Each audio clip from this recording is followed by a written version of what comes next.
السلام علیکم۔ غریب وہ ہے کہ جس کا حاصل اس کی آرزو سے کم ہے، اور امیر وہ ہے کہ جس کا حاصل اس کی آرزو سے زیادہ ہے، یا یوں کہہ لیجئے کہ غریب وہ ہے کہ جس کی آمدن اس کے خرچ سے کم ہے، اور امیر وہ ہے کہ جس کی آمدن اس کے خرچ سے زیادہ ہے۔ اگر غریب ہمیشہ امیروں سے مقابلہ کرتا رہے گا تو کبھی بھی آسودہ حال نہ ہو سکے گا،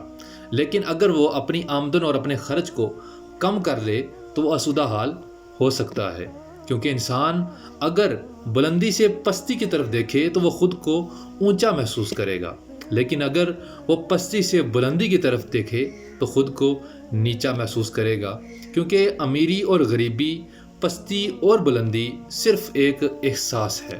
اگر ہم اپنے احساس کی اصلاح کر لیں تو ہم آسودہ حال بھی ہو سکتے ہیں اور اپنی زندگی کو پرسکون اور خوشحال بھی گزار سکتے ہیں۔